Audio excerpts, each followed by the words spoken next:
Perearsti vastuvõtul on 92-aastane naispatsient, kes kurdab nägemishäiret parema silmaga.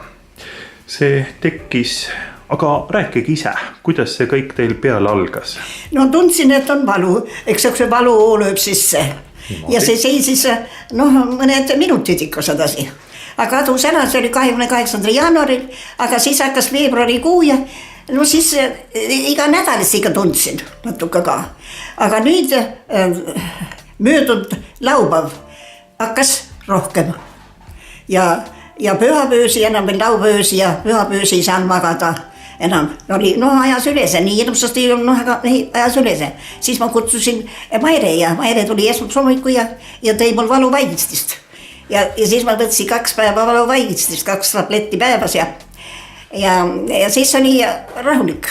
Aga nüüd eile ei olnud enam võtta tabletti ja täna öösi sain ka magada. Ikka, aga 4 aegas hakkas tulema natuke valu ja nüüd käis ka ikka valu sisse ja pisarad tulevad. Ega pisaraid palju ei tule, aga siis kui valu tuleb, siis tuleb pisar ka ja nagu pool pealt, nina sõõre, see pool nina sõõre ja pähe keskel otsa ette kukla ka sinna kuskil ja lööb seal see valu. Niimoodi. Mis see valu? Ja pea nagu siis siit rohkem paremalt poolt meelekohast ja otsmiku piirkonnast. Meelekohast, jah. Ma määrsin ka tälle peale kampide piirituspiire, kas võib määrida oma? No paha ta just ei tee. Minul on kampide piiritus on minu rohi. Kui jalad paistes seal luubese konti juurest siia õhtuti. Selge, vana hea rohi. Aga küsin nüüd, kuidas see silm näeb? See ei näin ju, seal on kile peal ju. Millal see kile või siis kae peale tuli? See tuli peale 2 aastat tagasi. Mineva kevad, ülemineva kevad käisin veebruarikuus, käisin silmaarsti juures ja öeldi, et jälle tulge võtma, et see on kerge. Ja ma praegugi näen, et kui ma selle kinni panen ja näed valguse, et kui näeb selle vibames ära. Aga ma ei tahtnud, ma ütlesin, et ma olen üksi kodus ja siis peab nagu hoidma ennast, et ei tohi kummardada aga ma olin üksik inimene, mis ma teen? Mõtlesin, et tühja, ma olen nii palju vana, lasta olla, ma näen ju selle silmaga ja las olla. Ja oli siis siiani paar aastat, sellel kedagi on ja järsk tuleb, tuleb järsk mulle ja ei peasi. Tähendab, kui nüüd Mairega rääkisime, siis tekkis kahtlus silma rõhu tõusule, mis võib anda täiesti sellist valu.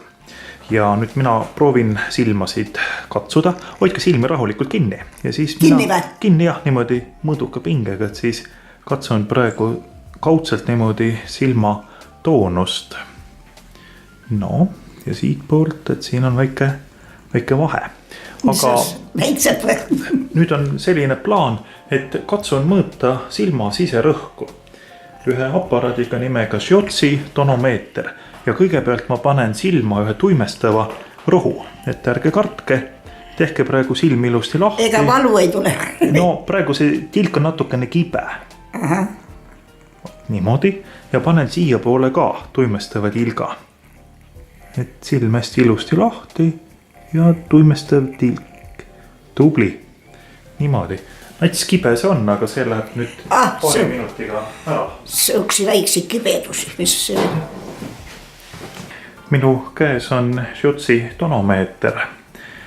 See on otsene rõhumõõtmisinstrument. Otsikandur on desinfitseeritud.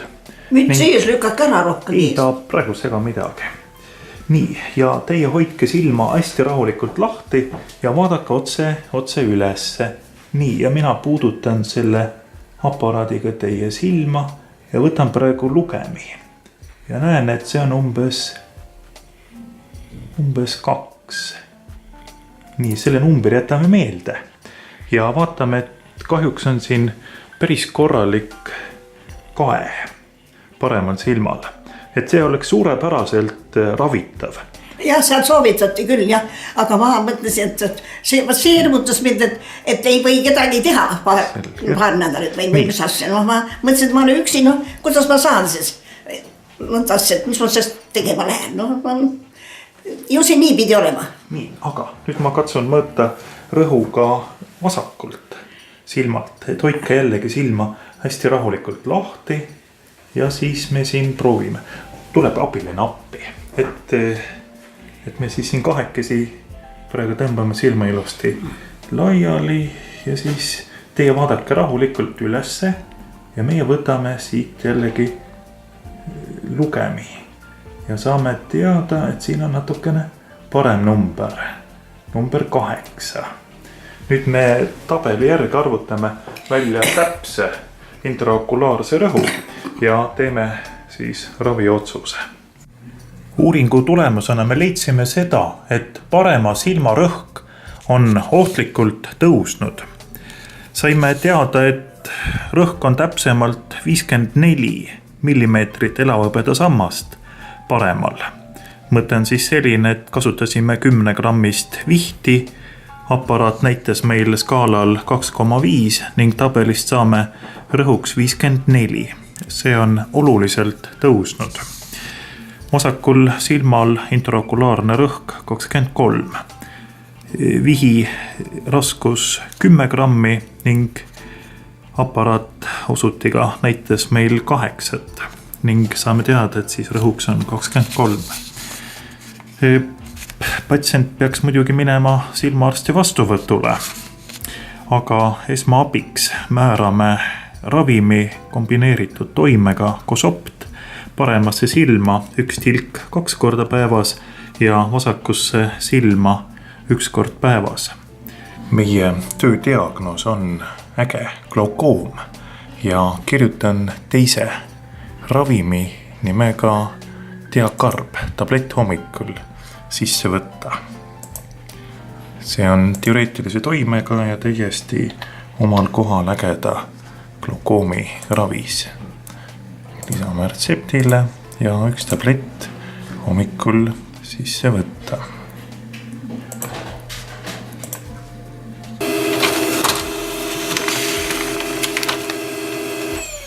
Patsiendi raviskeem on järgmine. Kosopt, silma rõhku alandavad tilgad kombineeritud toimega paremasse silma 1 tilk 2 korda päevas, vasakusse 1 kord. Rõhk oli tõusnud, aga mitte ohtlikult. Ning ägeda glaukoomi raviks Diakarb 1 tablett hommikul sisse võtta diureetikum.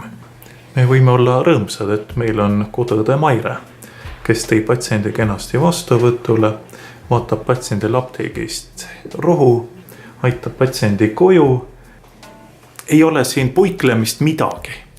Lähete silmaarsti juurde ja see parem silm on vaja teha korda. Ausalt. Et nägemine on ikka üks väga tähtis asi. Liiva Annus ja Mulla Madis ütles, et pole vaja, võib tulla sinna sedasi ka. No ikka selge silmaga vaadata otsa näeb paremini. Et on vaja veel hulk radu käia siin maamunal ja ikka kui saate näha, mis ümberringi toimub, see on suur väärtus, et ärge kartke. Inimesed käivad ja paar päeva on natukene vajavad abi, aga siis saab silma ilusti korda, et see ei ole mingi kole lõikus, see kaelõikus. Ja nüüd hakkame ravima seda silmarõhku. Et kui me seda ei tee, siis võib juhtuda koleda asjana see, et silm võib katki minna. Kurb küll, aga olen sellise asju näinud.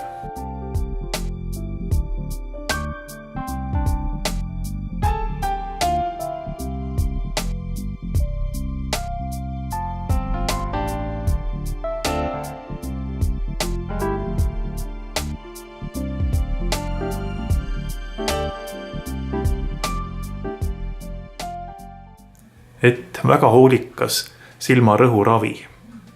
Ja muidu te olete väga tragi, et üldse ei näe põhjust, miks siis valida see kurvem tee, mida te siin mainisite. Et ikka rõõmsalt vaadata maailma asju ja saame asjad paremaks, ma olen kindel.